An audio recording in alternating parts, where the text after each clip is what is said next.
Darkness descends, and Cobra unleashes its newest unit of Special Ops troopers, the classified Night-Vipers.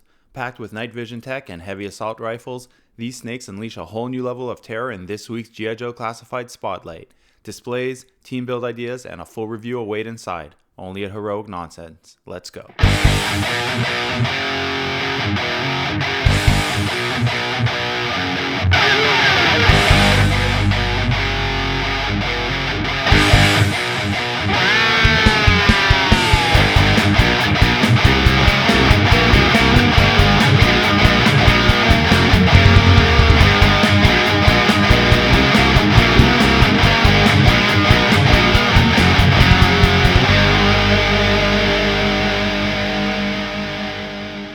I know I say this every so often, but out of all the G.I. Joe Classified releases, I honestly could not wait for this one.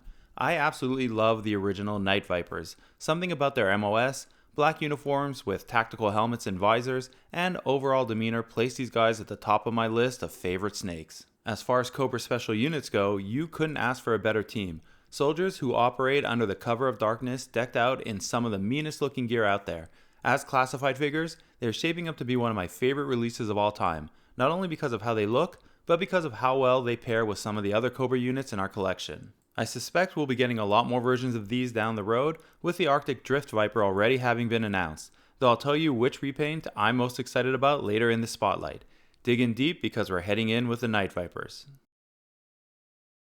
Now, I don't typically suggest getting 2 or more of anything. That's a personal decision and up to you if you enjoy army building. However, in this case, my take is that you need at least 2 of these guys. The reason being that the Night-Vipers really seem like they're made to operate in units, specifically to support each other on missions and act as snipers and spotters within their unit. Even more importantly, they really are, for the moment, the only true night ops specialists of the Cobra military. I suspect they'll make other versions of them, which will help bulk up this unit and, fingers crossed, we'll also get other types of figures that can essentially help form the Cobra version of Night Force. Any way you cut it though, the Night-Vipers look awesome and in my opinion are prime candidates for the centerpiece of your Cobra displays. Right off the bat, the Night-Vipers not only look impressive, but also deadly. Their green and black color scheme bulked up with modern looking tactical gear and one of the most awesome looking Cobra helmets ever designed really can't be beat. The extra bit of gear located throughout the figure mixed in with the shiny black paint, further punctuated by some gold highlights, really give this figure a premium quality. I love that they were able to give us a removable helmet with an awesome looking full balaclava below, without taking away from the sleekness of the helmet which, like I said earlier, is itself a work of art. Look at how great the open visor showcases the piercing eyes of the soldier behind it. Plus, you get the iconic and incredibly cool looking IR scope once the visor is closed, which in the late 80s may have seemed futuristic, but nowadays fits right in with modern military designs and functionality. You can really see the nice interplay of the uniform's green and black scheme and how well the mask and backpack fit onto the figure. His left shoulder sports the updated and clearer version of the Night-Vipers unit patch, composed of a lightning bolt, skull, and dagger, while the right arm includes a new type of logo the original didn't have, obviously playing off of the Night and Sniper themes of the character. I'm hoping this will be part of future Night-inspired Cobra releases in the future. I like the plate they included for his back with a strap that goes over it, which I feel blends the backpack into the soldier's uniform really well, as we saw from the side view. And that classic backpack is replicated here, similarly detailed, 2 aerials and all, though a bit bulkier, which works perfectly with this design. As for his removable gear, he comes with a nice amount of essential pieces, nothing over the top, 2 differently designed knives, his helmet, visor and scope, and an awesome looking rifle, a handgun, and his very cool backpack. As for posability, he can crouch down with the best of them, and in my version at least, is quite easy to bend the legs at both points of the knee without being loose. Having a second Night-Viper though totally completes the look of this mini unit, and while I could have lightened up some of these pictures more, I feel keeping them like this for some of the shots really gives you a feel of the Night-Viper's specialty. Getting them to stand up on their own in a walking position was a bit more difficult given the shape of the boots, but I ultimately got it to stick, which is great if you don't want to use the base plates. The Night-Viper's main weapon has a plastic strap which is easily bendable, giving it a more realistic look in some cases and allowing you to hang it over his backpack or shoulder, as we'll see in a bit. Love this handgun look, which I first played around with for my G.I. Joe Classified mainframe review that I put up not too long ago, link here and below, which looks as cool here as it did for mainframe. Totally works with this figure, especially with a backup teammate right behind to provide some cover. As with most, if not all classified handheld weapons, the blast and shot effects fit in, with this being my favorite for the handgun. It really looks great from every angle and adds some nice color to your display, playing off of the dark green and shiny black of the Night-Vipers uniform. Bonus display points when you pair these two together with different weapons and blast effects. My overall opinion, I think they hit it out of the park with the Night-Vipers. They're cool, sleek, iconic, and intimidating. Everything you'd want in a Cobra Special Night Ops unit. So let's now move on to the comparison section, which I had to be a bit creative with given that these are the first of their kind. My go-to first shot had to be of the trio of 1989 Vipers released to date, the Frag Viper, my other top favorite of the Vipers, the Alley Viper, and of course the Night Viper. Still waiting for our last 89 Viper, the Heat Viper, to be released, but for now, these three really look great together and bring back so many good memories. They also make for quite the nice display, and yes, I love the more vibrant colors of the late 80s figures. So while these three were originally released together back in '89, the combo of Vipers I preferred at the time and still do swapped out the Frag Viper for the Range Viper. I just felt these three look like they belonged together, and while I do appreciate the classified Frag Viper a lot more now as compared to the original, the Range Viper just seemed to be a better fit. I will note one small gripe I have with the Night Viper here, which is only apparent in some shots, and that maybe the legs could have been bulked up a bit with some thicker gear. Overall though, given the sleek nature of the Night Vipers and their MO, I think it makes sense. It's also great to have some variety in design as between the different Viper units of Cobra.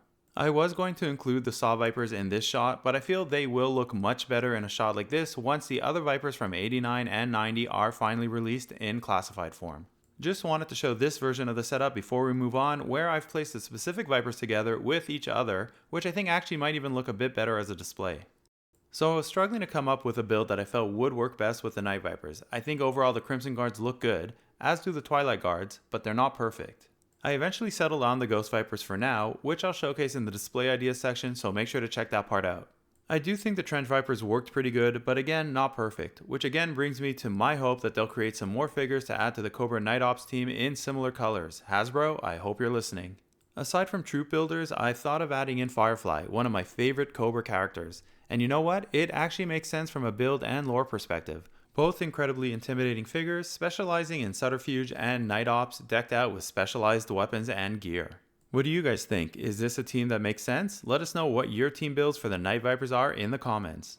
I'm not done yet though, because one of my go-to units that I always try to pair up other figures with is the 788 Fire Team. And as far as full teams go, I could totally see this working, but I'm not putting these guys together just yet, because I suspect they'll make a red and black version of the Night Vipers based off of the 50th anniversary one. And if they do, I hope they include him as part of the 788 Fire Team in the same tones. Otherwise, a Crimson Night Viper would look great too, to go along with the Crimson Guard, Bats, Vipers, and Alley Vipers. Only time will tell. Let's now take a quick look at my original 1/18 scaled Night Viper, my holy grail of Vipers along with the original and the Alley Vipers. And what a great update to the original this classified version is. All the main design elements are there, from the colors to the gear and straps to the iconic mask. And while I feel the original was a bit more bulked up, I do think that in the end, as I said earlier, the classified Night Viper holds its own well. I unfortunately can't find the visor for the moment, so for now we'll have to go visorless, but more importantly, you can see how nicely they updated the helmet for the classified version, and while the newer version is a bit more streamlined, it 100% looks great. Check out the gear on the upper body as well. They really did incorporate a lot of the original design elements. You can also see the arm patch, which has been faithfully replicated. And the Cobra symbol on the chest, my preference now being the shinier gold on the classified Night Viper. New patch for the arm as I explained earlier, always fun seeing new design elements incorporated into these classified figures. While I couldn't find the original visor, I did find the removable scope portion, and it's actually almost the same size as the classified one. I prefer the more in-scale classified one as I wouldn't want it to stick out too much. I will find that original visor, mark my words. Just a fun shot of the different scales, and I'll say it again, how lucky are we that this many years later we get to revisit our youth, alone or with our families, with brand new, highly detailed 6-inch G.I. Joe figures and vehicles. And if you thought I was done, here's one more bonus, the 50th anniversary Night Viper in vibrant red that I spoke to earlier. And man, do I love this design. Something I noticed Hasbro does from time to time, both for G.I. Joe and Transformers, is borrow design ideas from the original 80s figures as well as later iterations, case and point here. With that helmet design, which looks closer to the classified version than it does to the original. Nice to see that same patch on the left arm across all three versions, though check out that gun on his backpack. Another example I feel of how classified borrows from different eras of G.I. Joe, since it's closer to this version in design than the original shorter gun, which fit on the 89 Night Viper's leg. And finally, one part they didn't borrow from, the backpack, which was completely different from the original and classified versions. Still pretty cool though with that big bright Cobra symbol. On to my favorite part of the spotlight, the display and build section, where we can allow some of our creative juices to flow. And I wanted to start with this awesome looking setup. While I ultimately didn't find the right team build just yet, figure-wise, I did find the right vehicle build for the Night-Vipers, one incorporating the Night-Vipers on patrol with the HISS 788 tank and some Stingers. I also tried out a few different configurations for this figure and vehicle unit, my first attempt resulting in this really cool shot of them. And while it did look very nice from the right angle with the vehicles a bit more spread out and out of formation, it just didn't hit the mark for me visually as a permanent display on our shelves. What I ultimately landed on was this one with the Stingers flanking either side of the HISS tank and Night-Vipers on patrol. Adding in the spotlight from the HISS tank, even with the lights fully on in the background, gives this image an air of darkness, as if this team is really on patrol in the dead of night. I then started building it out a bit more using some Cobra troopers and the sandbags that came with the recent Cobra and G.I. Joe modular bases. Eventually adding in a few HMS units to close out the edges. Side note, I love going back to the Cobra troopers and pulling them out when I can because for some reason I always feel they work well in displays. So what do you think of this setup incorporating the Stingers and his tank as backup for the Night-Vipers?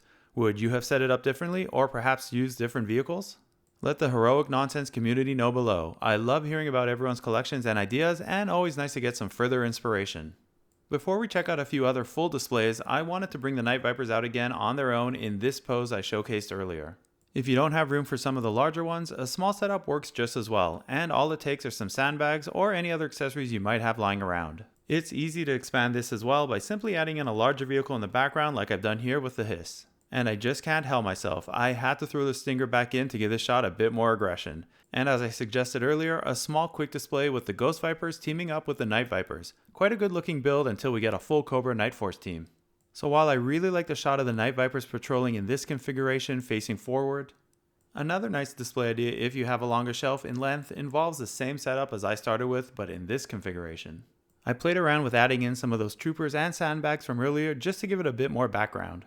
I was going to add in the Cobra modular bases, but my boys are currently playing with it and I didn't want to tear it down.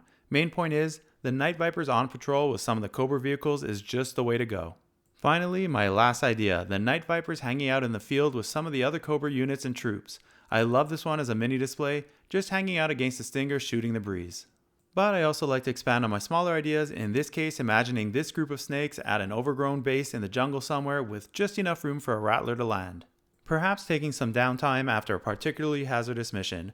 I find these types of displays where it appears that not much is happening the most dynamic looking ones. And before I end, it's fun to show once in a while the ideas that didn't work out. I really thought there was something here, incorporating the claws with the Night-Vipers. I mean, them silently hovering above in the night sky should look awesome, yet here we are. Didn't really work for me. Not terrible, but not what I thought. Clearly, not all my ideas are bangers. A Night-Viper in a black box definitely works. Not much to say with these new designs other than you get a great view of the figure inside. The side art is really where it's at. It's a nice looking piece of art, less comic-y, and probably the reason it's not my favorite. That rifle though, wow, that looks good. Really cool photo of the Night-Viper in action with that awesome looking city landscape. I really like this concept and how they executed it. So that brings us to the close of this week's special mission spotlight of the Night-Viper. What do you think? Hit or miss? Oh, and by the way, I had one more group of ideas for a display, but didn't get a chance to shoot it, so I will likely do a special bonus edition at some point. Can you guess what it might be? It's definitely on theme. Anyways, hope you enjoyed this week's G.I. Joe Classified Take. Thanks for watching, and remember, it's all such heroic nonsense in the end. Transform!